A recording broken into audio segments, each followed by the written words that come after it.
Hello दोस्तों हिमाचल प्रदेश पटवारी की 874 पोस्टों के लिए आपको पता है कैबिनेट से मंजूरी मिल चुकी है। अब जल्द ही इस एग्ज़ाम के लिए नोटिफिकेशन भी आ जाएगी। अब कौन सी एजेंसी इस एग्ज़ाम को कंडक्ट करवाएगी, एग्ज़ाम का पैटर्न क्या होगा, ये तो नोटिफिकेशन आने पर ही पता चलेगा। अगर हम प्रीवियस एग्ज़ाम्स की बात करें तो टोटल 100 क्वेश्चंस पूछे जाते थे, जिसमें हिंदी व्याकरण के 25, इंग्लिश के 25, जीके के 25 और मैथ्स के 25 क्वेश्चंस पूछे जाते थे। तो हो सकता है यही पैटर्न आगे भी कंटिन्यू रहे या इसमें कंप्यूटर की एडिशन हो जाए। तो फाइनल तो तभी होगा जब नोटिफिकेशन आएगी, पर आपको अपनी तैयारी को कंटिन्यू रखना है। हिम मैथ स्टडी आपको मैथ्स की प्रिपरेशन करवाता है और इस एग्ज़ाम के लिए भी करवाएगा। तो 2019 में जो पटवारी का एग्ज़ाम हुआ है उसमें जो मैथ्स के क्वेश्चंस पूछे गए हैं वो आपके साथ हम डिस्कस करेंगे। तो स्टार्ट करते हैं क्वेश्चन नंबर फर्स्ट से। इसमें बोला 1,000 रुपये पर 10% वार्षिक दर से 2 साल का चक्रवृद्धि ब्याज क्या होगा। तो देखो, चाहे आपको चक्रवृद्धि ब्याज निकालना है या आपको साधारण ब्याज निकालना है, स्टार्ट कहाँ से करेंगे हम, रेट ऑफ इंटरेस्ट से। तो रेट ऑफ इंटरेस्ट यहाँ पे दे रखा है आपको 10%। अब 10% का मतलब हो गया 10/100। एक ज़ीरो से एक ज़ीरो आपकी कट जाएगी, बचेगा कितना, 1/10 बचेगा। अब डिनोमिनेटर में ये जो 10 है ये प्रिंसिपल की रेशो होती है और न्यूमरेटर में 1 जो है वो इंटरेस्ट होता है। ऐसा क्यों होता है, क्योंकि जब आप रेट ऑफ इंटरेस्ट निकालते हो ना 1 साल का, तो उसका फॉर्मूला क्या बनता है, इंटरेस्ट अपॉन प्रिंसिपल इंटू 100। ठीक है ना, इसलिए डिनोमिनेटर वाला पार्ट जो है वो प्रिंसिपल और न्यूमरेटर वाला पार्ट जो है वो इंटरेस्ट। तो प्रिंसिपल की रेशो कितनी आ गई आपके पास, 10, और अमाउंट की रेशो कितनी बन जाएगी। अमाउंट क्या होता है, प्रिंसिपल प्लस इंटरेस्ट। तो प्रिंसिपल आपका रेशो में 10 है, इंटरेस्ट 1 है रेशो में, तो 10 + 1 11। तो 1 साल के बाद अमाउंट कितना बन जाएगा, 11 बन जाएगा। पर आपको 2 साल का कंपाउंड इंटरेस्ट निकालना है। जब 2 साल का कंपाउंड इंटरेस्ट आपको निकालना है तो करोगे कि आप यहाँ 10 का स्क्वायर कर दोगे और यहाँ 11 का स्क्वायर कर दोगे। 3 साल के लिए आपको पूछा होता तो 10 का क्यूब कर देना था और 11 का क्यूब कर देना था। 10 का स्क्वायर करोगे कितना आ जाएगा, 100। 11 का स्क्वायर करोगे कितना आ जाएगा, 121। अब 2 साल के बाद अमाउंट की रेशो कितनी आ गई, 121, और प्रिंसिपल कितना है, 100। अमाउंट और प्रिंसिपल के बीच में जो डिफरेंस होता है वही तो आपका क्या होता है, इंटरेस्ट होता है। तो यहाँ पे कंपाउंड इंटरेस्ट की बात हो रही है, तो कंपाउंड इंटरेस्ट की रेशो कितनी बन जाएगी आपकी, 21 बन जाएगी। तो 21 रेशो की वैल्यू आपको निकालनी है। अब देखो, प्रिंसिपल रेशो में कितना आया, 100 आया। एक्चुअल में कितना दे रखा है, 1000। इसका मतलब 100 रेशो की वैल्यू किसके इक्वल, 1,000 रुपये के इक्वल। एक रेशो की वैल्यू क्या आएगी यहाँ से, 1000/100, तो कितना आ गया, 10 रुपये। आपको कितने रेशो की वैल्यू निकालनी है, 21 रेशो की वैल्यू, क्योंकि आपको कंपाउंड इंटरेस्ट निकालना है। तो एक रेशो की वैल्यू 10 रुपये, 21 रेशो की वैल्यू 21 × 10, तो 210 आपका क्या आ जाएगा, कंपाउंड इंटरेस्ट आ जाएगा 2 साल का। ऑप्शन बी सही हो जाएगा। अब देखो, इस क्वेश्चन में आपसे पूछा है एक रेलगाड़ी 3,750 किलोमीटर की दूरी 25 घंटे में तय करती है, तो 1 घंटे में रेलगाड़ी की औसत तय दूरी कितनी होगी। तो देखो, 25 घंटे में वो 3,750 किलोमीटर चल रही है, तो 1 घंटे में कितना चलेगी वो, 3,750 डिवाइड बाई 25। बस काट लो इसको। देखो 25 बंदा 25, 37 होने के लिए कितने बचे, 12 बने, तो 125 बन जाएगा।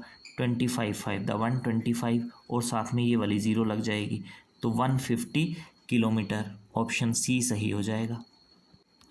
इसमें बोला है अर्जुन की आयु श्रेया की आयु की दुगनी है, तो अगर श्रेया की आयु हम ले लें x, तो अर्जुन की आयु कितनी हो जाएगी, 2x, क्योंकि अर्जुन की आयु श्रेया की आयु की दुगनी है। आगे बोला है 5 वर्ष पहले उसकी आयु, उसकी किसकी, अर्जुन की, तो 5 वर्ष पहले अर्जुन की आयु कितनी होगी, अभी कितनी है, 2x है। 5 वर्ष पहले कितनी होगी, 2x - 5। ठीक है, 5 वर्ष पहले उसकी आयु श्रेया की आयु की तिगुनी थी, तो उसकी आयु मतलब अर्जुन की आयु क्या थी, तिगुनी थी। किससे तिगुनी थी? श्रेया की आयु से। तो यहाँ श्रेया की आयु लिखनी है हमने 5 साल पहले वाली। तो अभी श्रेया की आयु कितनी है? x है। 5 साल पहले कितनी होगी? x minus 5। अब इसको सोल्व कर लो। 2x माइनस 5 यहाँ पे आ जाएगा लेफ्ट साइड में, और राइट साइड में 3 से गुना कर लो। 3x से गुना होगा तो 3x आ जाएगा, और 3 5 से गुना होगा तो 15 आ जाएगा। x वाली टर्म्स एक साइड कर लो। तो 2x पहले से लेफ्ट साइड में है, इस 3x को आप लेफ्ट साइड में ले आओ तो ये माइनस का 3x बन जाएगा, और राइट साइड में क्या बचेगा? माइनस का 15। ये माइनस का 5 आप ले जाओ राइट साइड में तो ये प्लस का 5 हो जाएगा। तो 2x माइनस 3x कितना आ जाएगा? माइनस का x आ जाएगा, और राइट साइड में कितना आ जाएगा? माइनस का 15 प्लस का 5 कितना आ जाएगा? माइनस का 10। माइनस से माइनस कैंसिल हो जाएगा, x की वैल्यू 10 आ जाएगी। x क्या माना था आपने? श्रेया की आयु। तो श्रेया की आयु आ जाएगी 10 साल, और अर्जुन की आयु 2 गुना 10 20 साल। ऑप्शन ए जो है वो सही हो जाएगा। अब इस क्वेश्चन में बोला है यदि वृत्त की परिधि 132 सेंटीमीटर हो तो उस वृत्त का क्षेत्रफल क्या होगा?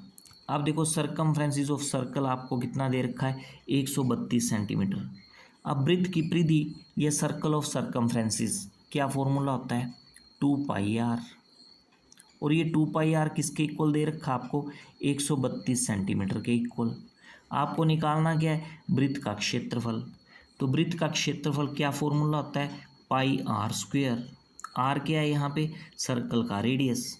तो इसका मतलब एरिया निकालने के लिए आपको रेडियस चाहिए, तो रेडियस कहाँ से निकलेगा? यहाँ से निकल जाएगा। देखो पाई की वैल्यू रख लो आप लेफ्ट साइड में कितनी? 22/7। आर की वैल्यू तो आपको निकालनी है इसलिए इसको ऐसे रखो, और दूसरी तरफ लिख दो 132।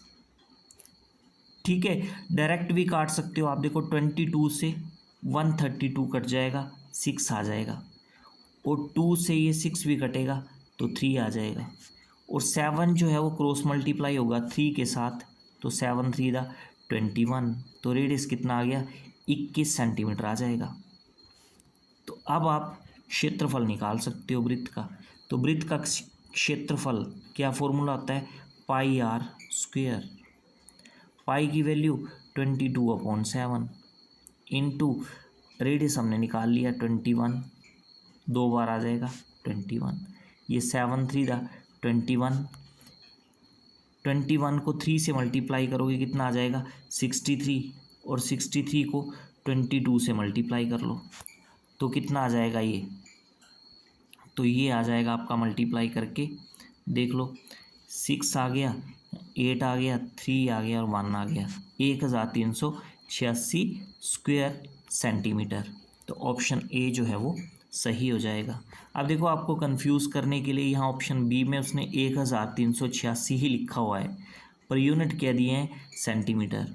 तो आपको पता है एरिया के यूनिट क्या होते हैं? Square centimetre. तो इसका आपने ध्यान रखना है, कहीं जल्दी जल्दी में आपने ऑप्शन बी नहीं टिक कर देना है। अब इस क्वेश्चन में बोला है उस गोले का आयतन जिसकी त्रिज्या 2d/3 है होगा। तो रेडियस ऑफ स्फीयर आपको दे रखा है 2d/3। आपको स्फीयर का वॉल्यूम निकालना है। तो वॉल्यूम ऑफ स्फीयर का फॉर्मूला क्या होगा? 4/3 इंटू πr³। देखो सरफेस एरिया और वॉल्यूम से रिलेटेड जितने भी फॉर्मूले हैं ना, ये सारे के सारे आपको आने चाहिए। ये 9th की मैथ्स की बुक में आपको मिल जाएंगे। ठीक है, तो यहाँ पे आपको वॉल्यूम निकालना है 4/3 इंटू, अब देखो आंसर आपको पाई में दे रखा है, तो पाई की जगह आपको 22/7 या 3.14 ये कुछ भी पुट करने की ज़रूरत नहीं है, क्योंकि आंसर्स आपको ऑप्शंस आपको पाई की फॉर्म में दे रखे हैं। अब रेडियस आपको दे रखा है कितना? 2d/3। अब देखो 2 जो है वो कितनी बार मल्टीप्लाई होगा? क्योंकि पावर में 3 है, 2 जो है वो 3 बार मल्टीप्लाई होगा तो 8 आ जाएगा, और डी भी है साथ में, डी भी 3 बार गुना होगा तो डी की पावर 3 आ जाएगा, अपॉन डिनोमिनेटर में कितना है? 3 है। अब 3 बार गुना होगा तो कितना आएगा? 27। तो डिनोमिनेटर में 27 आ जाएगा। ठीक है, यहाँ से कटेगा तो कुछ नहीं है आपका। 4 को 8 से मल्टीप्लाई करोगे 32 आ जाएगा, और 3 को 27 से मल्टीप्लाई करोगे तो डिनोमिनेटर में 81 आ जाएगा, और बाकी पाई और डी का क्यूब। तो देख लो कौन सा ऑप्शन बन रहा है, तो ऑप्शन ए आपका सही आ जाएगा। अच्छा, ये डी का क्यूब है, ये ध्यान रखना आपने। इसमें बोला है मोहन एक कार को 8,000 रुपये में खरीदता है और 1 वर्ष के बाद 25% हानि पर बेच देता है। तो कार का बिक्री मूल्य आपको निकालना है। तो फॉर्मूला भी लगा सकते हो, रेशो मेथड से भी कर सकते हो, चाहे जिस मर्जी मेथड से कर लो। सेलिंग प्राइस का फॉर्मूला, अगर आपको कॉस्ट प्राइस दिया है और लॉस परसेंट भी दिया है तो क्या होगा, तो सेलिंग प्राइस का फॉर्मूला होगा 100 माइनस लॉस परसेंट। तो 100 माइनस 25 करोगे कितना आ जाएगा, 75 upon 100 into cost price. Cost price कितना दिया है, 8,000 रुपये। बस इसको सोल्व कर लो, 2 ज़ीरो से 2 ज़ीरो आपकी कैंसिल हो जाएंगी। 75 को 8 से मल्टीप्लाई करोगे कितना आएगा, तो ये आ जाएगा 600 और 1 ज़ीरो ये साथ में लग जाएगी तो 6,000 रुपये। तो ये सेलिंग प्राइस आ जाएगा। ऑप्शन बी जो है वो सही हो जाएगा। तो इस क्वेश्चन में आपको बोला है किसी लंबवृत्तीय बेलन के आधार की परिधि 44 सेंटीमीटर है और उसकी ऊंचाई 15 सेंटीमीटर है। बेलन का आयतन निकालना है आपको, यानी वॉल्यूम ऑफ सिलेंडर यहाँ पे आपको फाइंड आउट करना है। तो देखो वॉल्यूम से रिलेटेड ये दूसरा क्वेश्चन आ गया, इसलिए आपको मैंने बोला कि वॉल्यूम और सरफेस एरिया से रिलेटेड जितने भी फॉर्मूले हैं वो आपको अच्छे से लर्न कर लेने हैं। तो आपको गिवन क्या है, सिलेंडर का जो बेस है उसका सरकमफ्रेंसेस आपको 44 सेंटीमीटर दे रखा है। तो आपको पता है सिलेंडर का बेस कैसा होता है, सर्कुलर होता है। उस सर्कल का सरकमफ्रेंसेस यानी वृत्त की परिधि किसके इक्वल होती है, 2πr के इक्वल। और ये 2πr ही आपको 44 सेंटीमीटर दे रखा है। यहाँ से हमें रेडियस निकालना है, जो बेस है ना सिलेंडर का उसका रेडियस निकालना है, क्योंकि सिलेंडर का वॉल्यूम निकालने के लिए एक तो रेडियस चाहिए, दूसरा हाइट चाहिए। तो हाइट तो आपको दे रखी है 15 सेंटीमीटर, रेडियस आपको यहाँ से फाइंड आउट कर लेना है। तो पाई की वैल्यू रख दो आप 22/7, आर की जगह तो आर ही आ जाएगा और इक्वल टू 44। अब देखो लेफ्ट साइड में 2 को 22 से मल्टीप्लाई करोगे तो 44 आएगा और एक 44 राइट साइड में, तो 44 से 44 कैंसिल आउट हो जाएगा। ये 7 राइट साइड के 1 से मल्टीप्लाई होगा तो आर की वैल्यू कितनी आ जाएगी, 7। तो रेडियस आपका 7 सेंटीमीटर आ जाएगा। अब आप वॉल्यूम ऑफ सिलेंडर निकाल सकते हो। क्या फॉर्मूला होता है, πr²h। ठीक है, तो पाई की वैल्यू 22/7, रेडियस हमने निकाल लिया 7, तो 7 2 बार आ जाएगा क्योंकि आर का स्क्वायर है और हाइट कितनी दी हुई है 15। तो ये 7 से 7 कैंसिल आउट हो जाएगा। 7 को 15 से मल्टीप्लाई करोगे कितना आएगा, 105, और 105 को आप मल्टीप्लाई कर लो 22 के साथ तो कितना आ जाएगा ये, तो ये बन जाएगा आपके पास 0, 1, 3 और 2, 2310 क्यूबिक सेंटीमीटर। तो ऑप्शन डी जो है यहाँ पे सही हो जाएगा। तो ये थे आज के लिए क्वेश्चंस। बाकी बचे हुए क्वेश्चंस हम अपने नेक्स्ट पार्ट्स में जो है आपके साथ डिस्कस करेंगे। तो वीडियो को लाइक और शेयर आप ज़रूर कर दें और चैनल पर अगर आप नए हो तो चैनल को सब्सक्राइब भी कर लें। तो आज के लिए फ़िलहाल इतना ही। Thanks for watching it.